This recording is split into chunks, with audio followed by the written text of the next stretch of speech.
हरे कृष्णा। ओम नमः शिवाय। कल हम कथा में बात कर रहे थे कि गणेश जी जानते हैं कि ध्यानस्थ महादेव के मन तक किसी बात को पहुंचाने का कौन सा मार्ग है, और इसीलिए वो जो कुछ महादेव से कहना चाहते थे वो सब उन्होंने नंदी जी के कानों में कहा। जैसा कि मैंने आपको कल बताया था कि नंदी जी को वरदान प्राप्त था महादेव से, पर प्राप्त था नहीं, प्राप्त है कि उनके कान में कोई भी अपनी प्रार्थना कहेगा तो वो सीधी प्रार्थना महादेव तक पहुंचेगी। और इसी कारण से गणेश जी ने सारी बातें नंदी जी को बताई ताकि वो महादेव तक पहुंच सकें। वहीं दूसरी ओर यमराज ने जिस प्रकार से आक्रमण करा कैलाश पर, और इसके साथ साथ भगवान विष्णु ने कार्तिकेय को आशीर्वाद दिया कि कार्तिकेय तुम विजयी भव और तुम जाओ और जाकर सबक सिखाओ यमराज को। यमराज को इसका उचित उत्तर मिलना बहुत आवश्यक है। और तब तक हम भी कोशिश करते हैं कि महादेव किसी प्रकार से असमाधिस्थ हो सकें। उधर शुक्राचार्य, वो तो आप जानते हैं कि बहुत ज़्यादा क्रुद्ध हैं जलंधर के ऊपर लेके। वो जलंधर को यहाँ तक बोलते हैं कि तुमने अभी से ही अपनी माया शक्ति का इस्तेमाल भी कर लिया है, तुम आगे क्या करोगे, और तुम जो कर रहे हो, जो करने जा रहे हो, उसका परिणाम क्या होगा तुम ये जानते भी हो।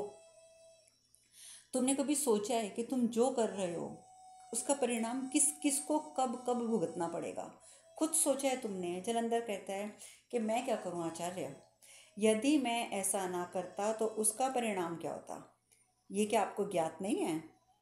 यदि आपको इस समय ये लग रहा है कि मैं जो कर रहा हूँ वो गलत है, परंतु यदि मैं वो सब ना करता तो परिणाम क्या होता, आपको ये सब बातें मालूम है।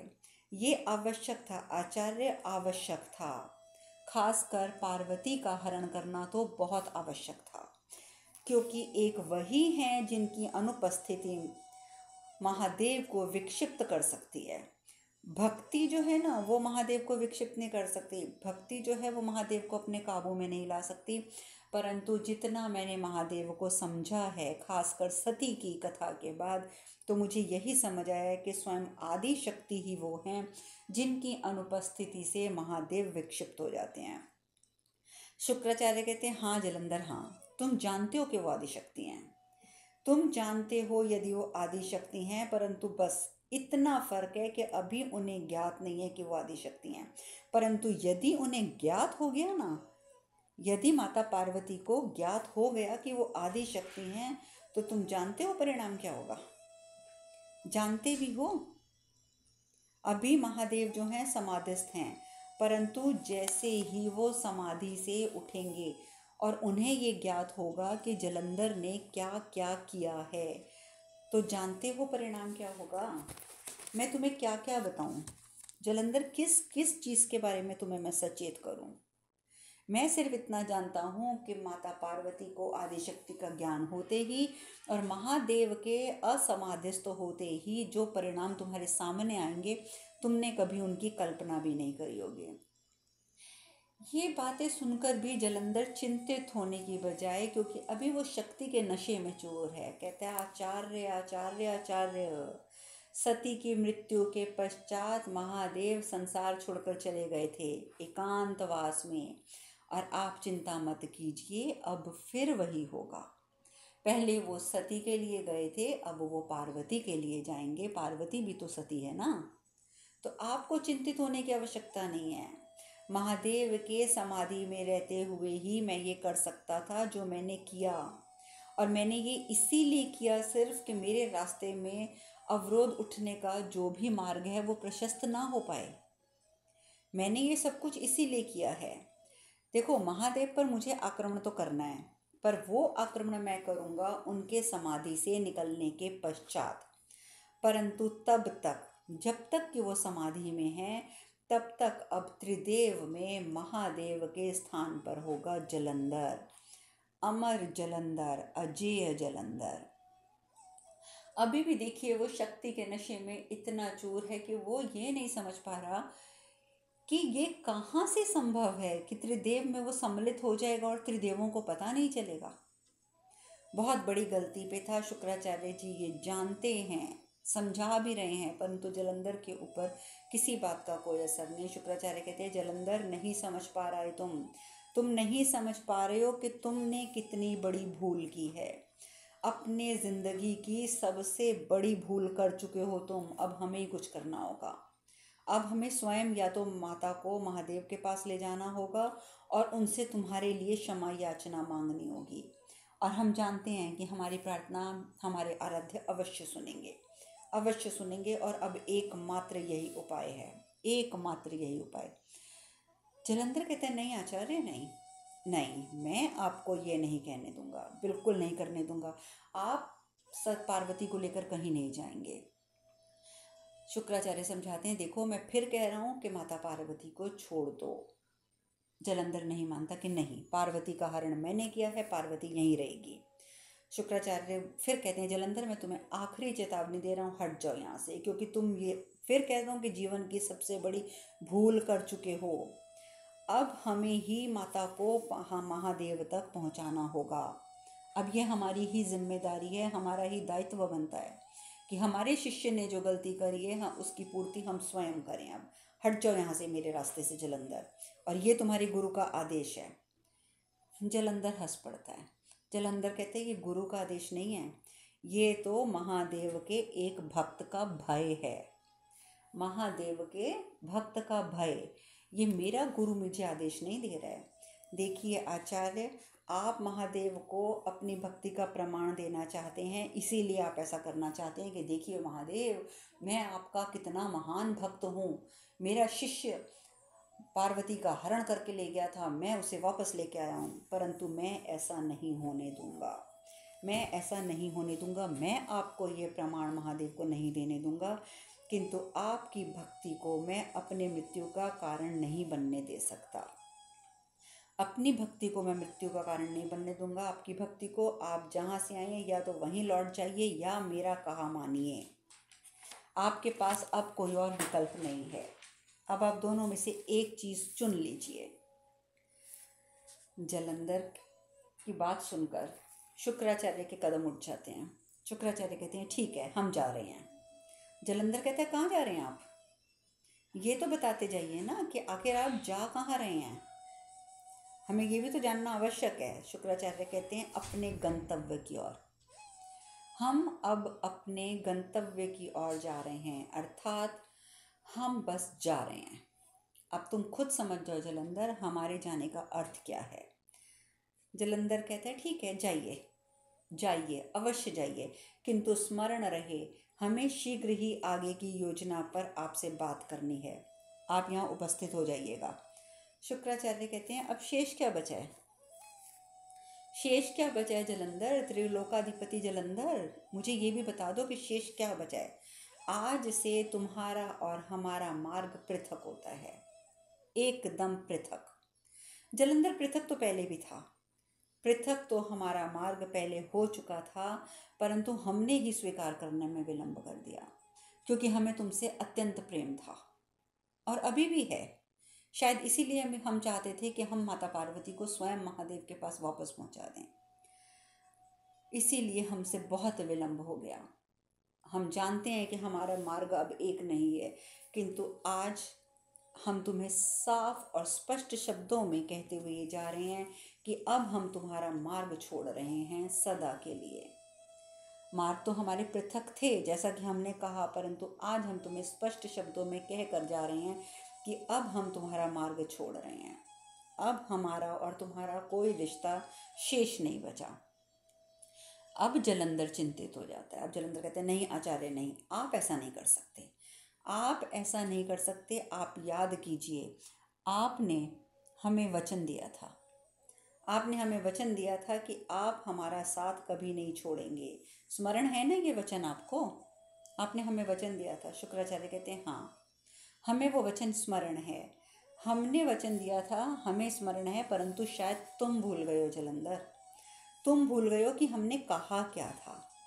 और मेरे ख्याल से आप सबको तो याद होगा, शुक्राचार्य जी ने जब जलंधर छोटा सा बालक था उस समय पर जब जलंधर ने ये वचन मांगा था शुक्राचार्य जी से कि आप हमें वचन दीजिए कि आप हमारा साथ कभी नहीं छोड़ेंगे। तो शुक्राचार्य ने कहा था, हाँ जलंधर, हम तुम्हारा साथ तब तक बिल्कुल भी नहीं छोड़ेंगे जब तक तुम निस्वार्थ होकर अपने धर्म का पालन करते रहोगे, और जब तक तुम निस्वार्थ भावना से धर्म पालन करोगे तब तक हम तुम्हारे साथ रहेंगे।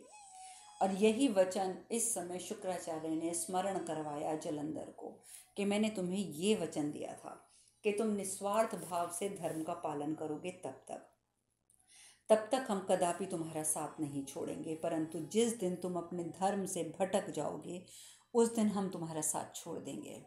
और जलंधर, अब क्या हो रहा है ये तुम भी जानते हो। अब जलंधर बहुत चिंतित हो जाता है। जलंधर कहता है कि माँ ने भी कहा था कि वो हमें छोड़कर नहीं जाएगी, परंतु वो भी चली गई। आपने भी हमारा विश्वास तोड़ दिया, आप हमारे साथ विश्वासघात कर रहे हैं। शुक्राचार्य कहते हैं, विश्वासघात? विश्वासघात? और वो भी हम कर रहे हैं विश्वासघात? हम तुम्हारे साथ विश्वासघात क्यों करेंगे जलंधर? तुम में हमें एक आशा की किरण दिखाई दी थी। जब हमने तुम्हें देखा था ना बालपन में, तब तुम में हमें एक आशा की किरण दिखाई दी थी कि तुम असुरों के लिए कुछ करोगे। असुरों को गुरु होने के नाते ये हमारा कर्तव्य है कि हम असुरों के बारे में सोचें, उनके उत्थान के बारे में सोचें, उनके उद्धार के बारे में सोचें। और तुम्हें देखने के बाद हमें एक आशा की किरण दिखी थी कि हमारे साथ मिलकर तुम असुरों के लिए कुछ करोगे। तुम में हमें एक शक्ति का आभास हुआ। जैसे तुमने कहा ना, तुम्हें याद है अपने बचपन का वो शब्द? तुमने क्या कहा था हमें कि हमें आश्रय नहीं प्रतिशोध चाहिए। जब हमने तुम्हें कहा था कि हमारे साथ आश्रम चलोगे, तब तुम्हारा उत्तर था कि हमें आश्रय नहीं प्रतिशोध चाहिए। और तभी हमें ज्ञात हुआ था कि तुम में हमारे गुरु का अंश है। तभी आश्रय की खोज नहीं है, तुम्हें प्रतिशोध की खोज है। अरे जो बालक यानी कि तुम महादेव से उत्पन्न हुए थे, तभी हमें विश्वास हो गया था कि ये बालक असुरों का सम्मान वापस दिलाएगा, उनका स्थान वापस दिलाएगा, उनके उत्थान में हमारी सहायता करेगा, सभी असुरों को उत्थान की ओर लेकर जाएगा, उन्हें सुरक्षित रखेगा। विश्वास सही भी निकला। हमने ये विश्वास किया था तुम पर और ये विश्वास सही भी निकला। हमें पता ही नहीं चला कि वो बालक कब असुरराज बन गया।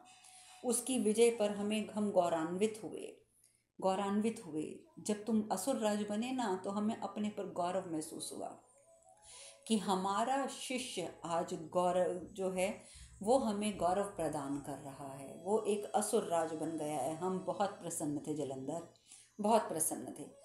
किंतु उसके पश्चात क्या हुआ? उसके पश्चात हमारी इसी शिष्य के व्यक्तित्व में परिवर्तन आने लग गया। अजीब सा परिवर्तन, वो कुछ से कुछ बनता गया। कहाँ तो वो असुरों के लिए युद्ध कर रहा था, कहाँ तो उसने इंद्र को पराजित किया, कहाँ उसने असुरों को पुनः उनका सम्मान और स्थान दिलाया। लेकिन अब वो कुछ से कुछ और बन गया। वो क्या बन सकता था ये हम जानते थे, क्योंकि वो हमारे आराध्य का अंश था। तुम्हें ज्ञात नहीं होगा जलंधर, किंतु प्रत्येक रात्रि बहुत बड़ा, देखिए, सत्य उजागर किया शुक्राचार्य जी ने यहाँ पर। शुक्राचार्य जी कहते हैं कि जलंधर तुम्हें ज्ञात नहीं होगा, क्योंकि प्रत्येक रात्रि जब तुम निद्रावस्था में होते थे, हम तुम्हारे कक्ष में आते थे। तुम्हारे सोने के पश्चात। क्यों? तुम्हारे दर्शन पाने के लिए, उस तत्व को प्रणाम करने के लिए जो तुम्हारे अंदर निहित है। हमने तुम्हें इतना सम्मान दिया, इतना विश्वास दिया, और तुम कहते हो कि हम विश्वासघात कर रहे हैं। अरे तुम हमारे आराध्य महादेव का अंश हो, और तुम्हारी निद्रा अवस्था में हम तुम्हें रोज प्रणाम करने आते थे, गुरु होते हुए भी, तुम्हारी गुरु होते हुए भी। किंतु तुम तो कुछ और ही बनते जा रहे हो, कुछ और। अब हम कदापि इसे स्वीकार नहीं कर सकते, कदापि नहीं, कदापि नहीं। अब हम तुम्हारा साथ नहीं देंगे जलंधर।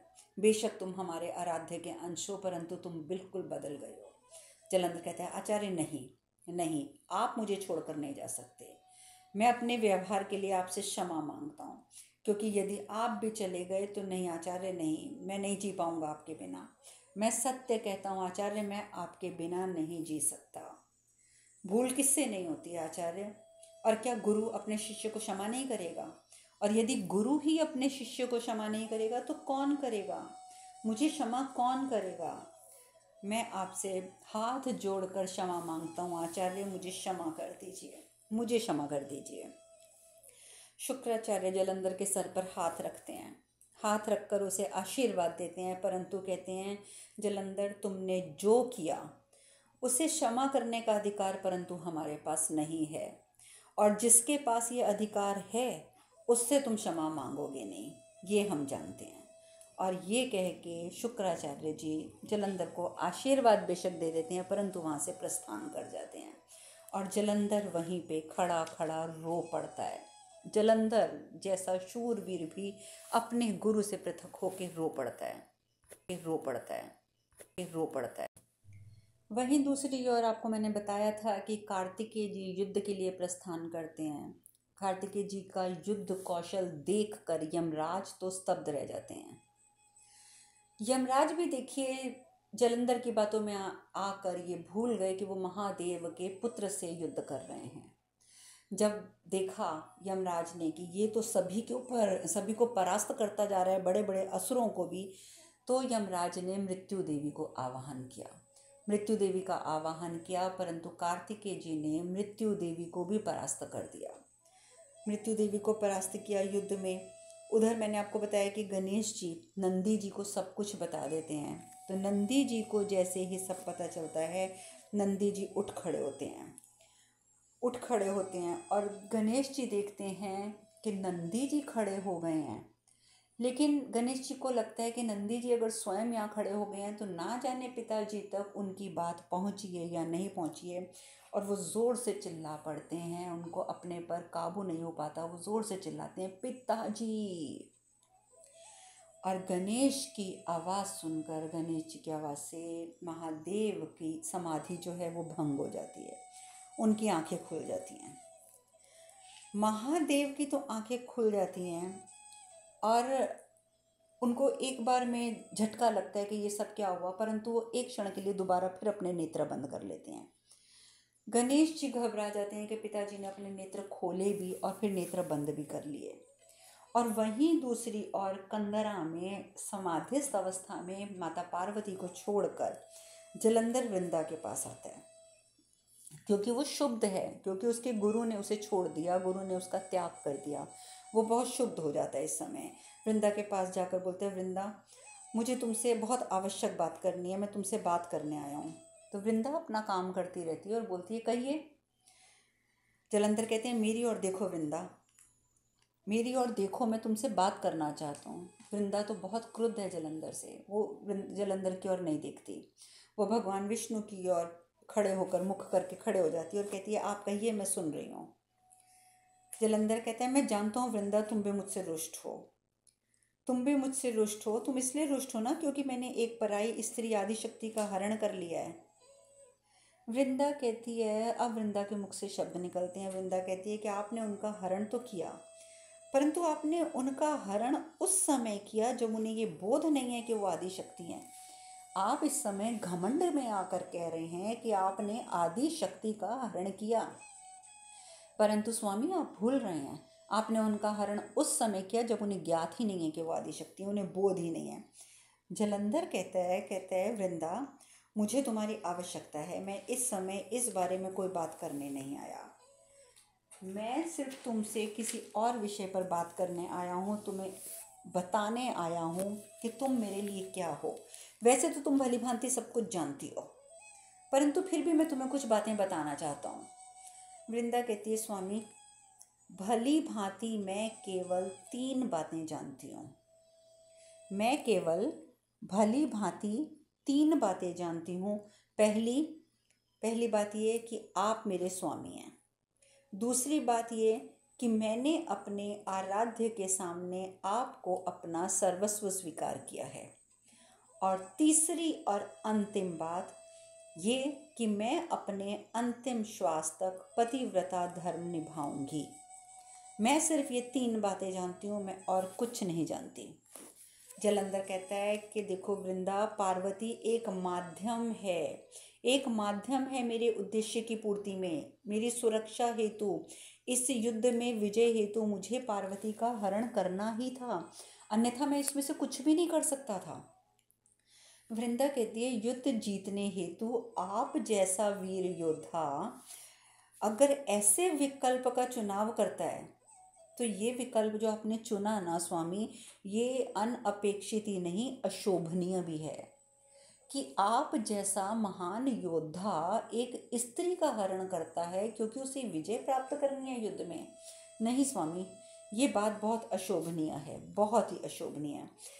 मैं आपके कृत्य से सहमत तो नहीं हूँ, सहमत नहीं हूँ, किंतु उन पर मेरा कोई नियंत्रण भी तो नहीं है ना। मैं नियंत्रण भी तो नहीं कर सकती क्योंकि आप तो वही करते हैं जो आप करना चाहते हैं। ठीक है, आप जो करना चाहते हैं आप कीजिए, परंतु ये मैं आपको स्पष्ट शब्दों में बता देती हूँ कि मैं आपके इन कृत्यों से सहमत नहीं हूँ। जलंधर कहते हैं, तुम जानती हो वृंदा, आचार्य ने मुझे छोड़ दिया, आचार्य सदा के लिए मुझे छोड़कर चले गए। वृंदा जब ये बात सुनती है तो वृंदा हैरान हो जाती है, बहुत हैरान होती है, क्योंकि वो जानती है कि आचार्य ने बचपन से जलंधर को पाला है अपने पुत्र की भांति, तो अपने पुत्र का त्याग आचार्य कैसे कर सकते हैं। वृंदा की ये बात समझ में नहीं आती कि आखिर ये सब हुआ तो क्यों हुआ। अगर चाहते शुक्राचार्य जी, वो गुरु थे, वो जलंधर को समझा सकते थे, परंतु जलंधर का त्याग क्यों कर दिया उन्होंने। लेकिन जलंधर कहता है, देखो तुम पतिव्रता हो और हम ये बात जानते हैं, हम ये भी जानते हैं कि तुम पतिव्रता हो, इसलिए तुम हमारा त्याग भी नहीं करोगी, परंतु हमें ऐसा महसूस हो रहा है तुम्हारे बात करने के तरीके से कि मन ही मन में तुम हमारा त्याग कर भी चुकी हो। पर अब हम क्या करें, शायद हमारा भाग्य ही ऐसा है। पहले माँ ने हमें छोड़ दिया, हमेशा के लिए चली गई, फिर गुरुदेव ने हमें छोड़ दिया, और आज तुमसे बात करने के बाद ऐसा महसूस हो रहा है कि बेशक तुम पतिव्रता होती हुए भी मन ही मन में मेरा त्याग कर चुकी हो। हमें बहुत तकलीफ़ हो रही है वृंदा, बहुत तकलीफ़ हो रही है। हम तुमसे एक बात पूछना चाहते हैं वृंदा कि क्या लाभ होगा तुम्हारी इस पूजा से। तुम अभी भी अपने आराध्य की ओर मुख करके खड़ी हो। हम तुमसे पूछते हैं वृंदा, क्या लाभ होगा तुम्हें तुम्हारी पूजा से जब तुम्हारे स्वामी की ही मृत्यु हो जाएगी। तो जब तुम्हारा स्वामी ही इस दुनिया में नहीं रहेगा तो तुम्हारी पूजा का क्या लाभ। वृंदा, यदि मैं इस युद्ध में विजयी होना चाहता हूँ तो इसलिए नहीं कि मैं महादेव का स्थान ले सकूँ। नहीं वृंदा, ये सब मैं कर रहा हूँ हमारे लिए, यानी कि तुम्हारे लिए और अपने लिए। वृंदा कोई जवाब नहीं देती, फिर भी कोई जवाब नहीं देती। जलंधर कहते हैं, वृंदा तुम 3 बातें जानती हो ना जो तुमने कही हैं, किंतु मैं केवल एक बात जानता हूँ। मैं तुम्हारी तरह 3 बातें नहीं जानता, मैं केवल एक बात जानता हूँ कि मुझे तुम्हारी आवश्यकता है, मुझे तुम्हारी आवश्यकता है। और इस प्रकार से बात कहते हुए जलंधर की आंखों से आंसू गिरते हैं। अब चाहे वो आंसू झूठे हैं सच्चे हैं, लेकिन आंसू हैं, और एक पत्नी अपने पति की आंख में आंसू नहीं देख सकती। जलंधर की आंखों में अश्रु देख के वृंदा बोल पड़ती है, मैं भी आपसे पृथक नहीं रह सकती स्वामी, मैं आपसे पृथक नहीं रह सकती। और वृंदा भी रोने लग जाती है। जलंधर वृंदा को अपने हृदय से लगाता है और कहता है कि देखो वृंदा, मैं तुमसे विवाह के उपरांत बहुत प्रसन्न था, सब कुछ ठीक चल रहा था, बहुत अच्छा चल रहा था, परंतु न जाने ऐसा क्या होता गया, और वो सब होता गया जो मैं कभी चाहता भी नहीं था, जो मैंने कभी चाहा ही नहीं वही सब होता गया। तुम्हें बताओ वृंदा, मैं क्या करूं, मैं क्या करूं। मैंने पार्वती का हरण क्या कर लिया, मेरा तो संसार ही उजड़ गया, मेरा संसार उजड़ गया पार्वती के हरण से। गुरुदेव ने मुझे छोड़ दिया, तुमने भी मन से मुझे उतार दिया। बताओ ज़रा, मैं यदि पार्वती का हरण ना करता तो क्या करता, और यदि मैं इस समय जिस स्थिति में हूँ, यदि मैं पार्वती को मुक्त कर देता हूँ तुम्हें प्रसन्न करने के लिए, यदि मैं पार्वती को मुक्त कर देता हूँ तो मैं अपनी मृत्यु सुनिश्चित कर लूँगा, अपनी मृत्यु सुनिश्चित कर लूँगा। वृंदा, मुझे मृत्यु का भय नहीं है वृंदा, मुझे मृत्यु का बिल्कुल भय नहीं है वृंदा। भय है तो तुम्हें खोने का, तुमसे दूर होने का। मैं तुम्हारे साथ जीवित रहना चाहता हूँ, प्रत्येक क्षण मैं तुम्हारे साथ जीना चाहता हूँ वृंदा। मैं क्या करूँ, तुम बताओ मैं क्या करूँ।